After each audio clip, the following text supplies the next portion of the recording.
നിങ്ങളുടെ ഇഷ്ട പരമ്പരകളുടെ മുഴുവൻ എപ്പിസോഡുകളും ടെലികാസ്റ്റിന് ശേഷം എക്സ്ക്ലൂസീവായി സൺ നെക്സ്റ്റ് ആപ്പിലൂടെ കാണൂ. ഇന്ത്യൻ ഉപഭോക്താക്കൾക്ക് മാത്രം സൗജന്യം.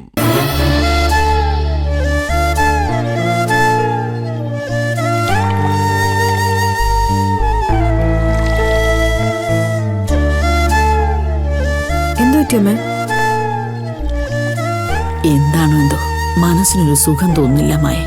ആ പൊടി കുഞ്ഞിനെയും കൊണ്ട് ഈ ബാമ ഇവിടെ എന്ത് ചെയ്യുന്ന ഞാൻ ഓർക്കുന്നേ. അതൊക്കെ ശരിയായിക്കോളൂ അമ്മേ. എത്രയോ പേരിങ്ങനെ മാറി താമസിക്കുന്നതാ. ആദ്യമൊക്കെ നല്ല ബുദ്ധിമുട്ട് തോന്നും, ക്രമേണ അതങ്ങ് മാറിക്കോളും. അവക്കാണെങ്കിൽ ഇന്നും പക്വത വന്നിട്ടില്ല. രണ്ടെണ്ണം കൂടെ എങ്ങനെ ജീവിക്കുമെന്തോ. അബി ഒരു ജോലിക്കാരിയെ വെക്കാന്ന് പറഞ്ഞതല്ലേ, ഭാമയല്ലേ അമ്മേ സമ്മതിക്കാത്തെ? അതൊന്നും ശരിയാവില്ല മായേ. ആത്മാർത്ഥതയുള്ള ഒരൊറ്റ ഒരെണ്ണത്തിനെ ഇപ്പൊ കിട്ടത്തില്ല.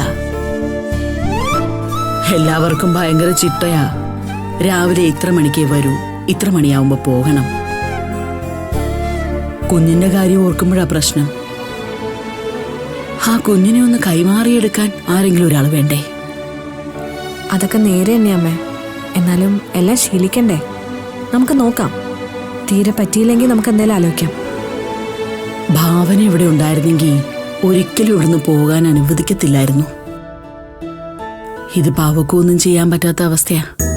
അബിയുടെ അച്ഛനും കൂടി വന്നും പോയി നിൽക്കുന്നല്ലേ അമ്മ പറഞ്ഞത്? അതൊന്നും ശരിയാവുമെന്ന് എനിക്ക് തോന്നുന്നില്ല മായേ. അങ്ങനെ ആവുമ്പോ അവിടെ അമ്പാലിക മാത്രം ഒറ്റയ്ക്കായി പോവില്ലേ? പിന്നെ അത് മതി ഇനി അവിടെ അടുത്ത യുദ്ധത്തിന്. അതും ശരിയാ. ഇപ്പോഴേ ഭാമ ഒറ്റയ്ക്ക് പോയതിന്റെ പേരിൽ അവിടെ പ്രശ്നമാ. അതുകൊണ്ടല്ലേ ആന്റി വരാത്തെ? ഭാമയെ ഇനി ഭരിക്കാനും ഉപദ്രവിക്കാനും പറ്റൂലല്ലോ എന്നുള്ള ചിന്തയായിരിക്കും ഇനി അമ്പാലിയേക്ക്. പക്ഷെ അബിയോട് ഇനി ഒരു അടവ് നടക്കത്തില്ല. ഇടയ്ക്കൊക്കെ നമുക്കൊന്ന് പോയി വന്ന് നിൽക്കണമേ. അങ്ങനെയാകുമ്പോ അബിക്കും അതൊരു സന്തോഷമാവും. അത് പിന്നെ വേണ്ടേ മായേ. ഇപ്പൊ തന്നെ ആ കുഞ്ഞ് നല്ല കരച്ചിലായിരിക്കും. ഉറങ്ങുന്നവരെ കൈ തന്നെ ഇരിക്കൂ. എല്ലാം ശരിയാവും.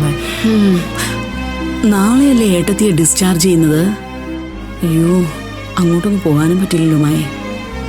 വീട്ടിൽ വന്നിട്ട് നമുക്കൊന്ന് പോവാമേ. സേതോടിന് ഇതുവരെ ഒന്നും പോയിട്ടില്ല. ഞാനും പിന്നൊന്നും പറഞ്ഞില്ല.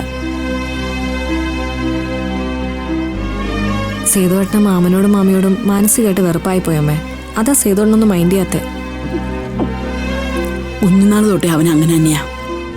സ്നേഹിച്ചാൽ അവർക്ക് വേണ്ടി എന്തും ചെയ്യും. ഇനി അവൻ വെറുത്താൽ പിന്നെ അവൻ അതിന്റെ 7 അയൽ തടുക്കില്ല. എന്നാലും ഈ മാമൻ എന്തൊരു മണ്ടത്തരം അമ്മയെ കാണിച്ച്. പെട്ടെന്ന് കോടീശ്വരനാവാൻ വേണ്ടി ഒരു മനുഷ്യൻ ഇങ്ങനെയൊക്കെ ചെയ്യൂ?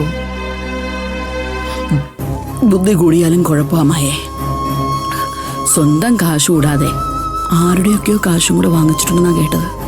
അറിഞ്ഞിടത്തോളം 5-6 കോടി രൂപ പോയെന്നാ കേട്ടത്. 5-6 കോടി? അതെ അമ്മേ, ഇന്നലെ സേതുവട്ടം പറഞ്ഞതാ. വേറെ ആരുടെയൊക്കെ കാശും പോയിട്ടുണ്ട്. എന്റെ ഈശ്വര, ഇത് കേട്ടിട്ട് തന്നെ എന്റെ തല ഇറങ്ങുന്നു. ഈ ഏട്ടനിത് എന്തിന്റെ പ്രശ്നമാ? ഉള്ളതുകൊണ്ട് മര്യാദയ്ക്ക് ജീവിച്ചാ പോരായിരുന്നു? ഹോസ്പിറ്റലിലെ ബില്ല് പോലും അടയ്ക്കാൻ പറ്റിയില്ലെന്ന് കേൾക്കുമ്പോ തന്നെ ചിന്തിച്ചാ പോരേ അമ്മേ?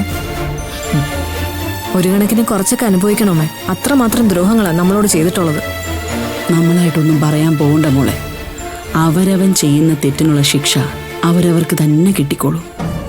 അവസാനം പ്രാർത്ഥന തന്നെ വേണ്ടി വന്നില്ലേ കൂട്ടിരിക്കാൻ?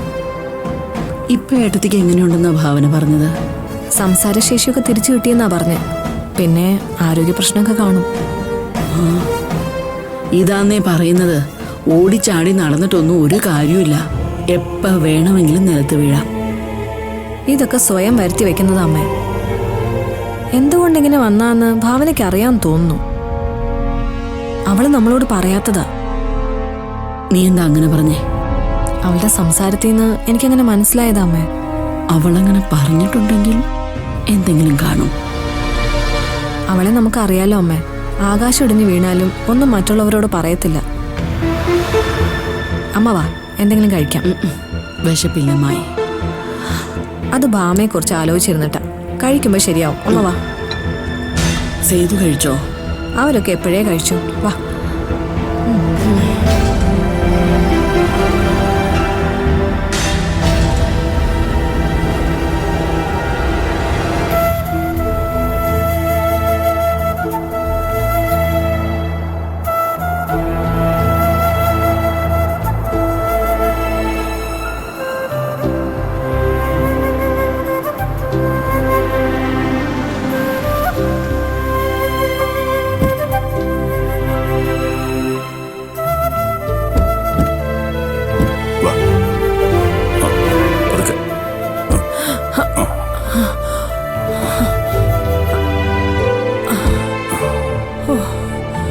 ഈശ്വര, സ്വന്തം വീട്ടിലേക്ക് ഇറക്കി വന്നപ്പോ തന്നെ മനസ്സിനൊരു സമാധാനം പപ്പേട്ട.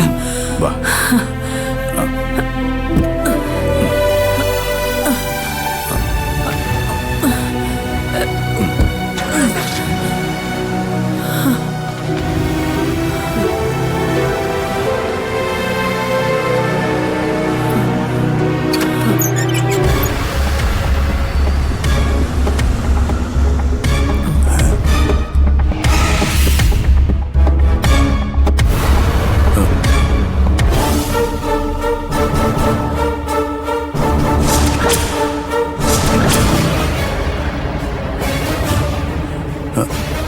രാമോദര, നീ? അതെ, രാമോദരൻ തന്നെ. എന്താ വിശ്വാസം വരുന്നില്ലേ? പപ്പേട്ട, എന്താ ഇതൊക്കെ? എനിക്കൊന്നും മനസ്സിലാവുന്നില്ല. മനസ്സിലാക്കാനൊന്നുമില്ല. എന്റെ കാശും ഞാൻ ഇടപെട്ട് വാങ്ങിത്തന്ന കാശും തിരികെ തരുന്നതുവരെ ഈ വീട്ടിൽ ഞാൻ താമസിക്കും. അല്ല, പ്രതീക്ഷ ഒന്നും പറഞ്ഞിട്ടില്ലായിരുന്നോ? ഞാൻ അവനോട് പറഞ്ഞിട്ടുണ്ടായിരുന്നു. രാമോദര, ചതിക്കരുത്. ദേ നോക്ക്, സുഖമില്ലാത്ത ജാനകിയും കൊണ്ട് ഹോസ്പിറ്റലിൽ നിന്ന് വരുന്ന വഴിയാ. ദയവായി ഞങ്ങളെ തടയരുത്. പപ്പേട്ടൻ എന്നെ ഇവരോടൊക്കെ യാചിക്കാൻ പോകുന്നത്? ഇത് നമ്മുടെ വീടല്ലേ? ഇത് നമ്മളാർക്കും വിറ്റിട്ടൊന്നുമില്ലല്ലോ. പെങ്ങളെ, വെറുതെ ഒരു സീനുണ്ടാക്കാൻ എനിക്ക് താല്പര്യമില്ല. ഞാൻ പറയാനുള്ളത് പറഞ്ഞു. വിജയാത്മ, താൻ ഒപ്പിട്ട് തന്ന സ്റ്റാമ്പ് പേപ്പർ ഒന്നും താനായിട്ട് പുറത്തെടുപ്പിക്കരുത്. താൻ നേരെയാണെങ്കിൽ ഞാനും അങ്ങനെ തന്നെയായിരിക്കും.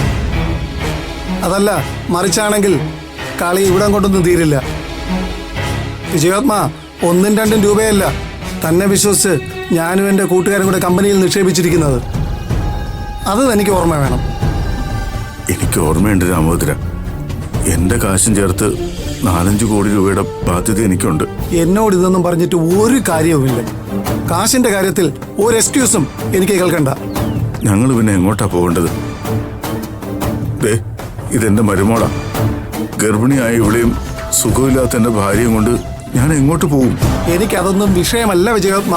കുറച്ച് കഴിയുമ്പോ കാശ് കിട്ടാൻ ബാക്കിയുള്ള എല്ലാവരും കൂടി ഇങ്ങോട്ടേക്ക് വരും. അവരോടൊക്കെ സമാധാനം പറയാൻ എന്തുകൊണ്ടും എനിക്ക് ഇവിടെ തന്നെയാണ് നല്ലത്. അല്ലെങ്കിൽ അവരെല്ലാരും കൂടി എന്റെ വീട്ടിലേക്ക് കയറി വരും.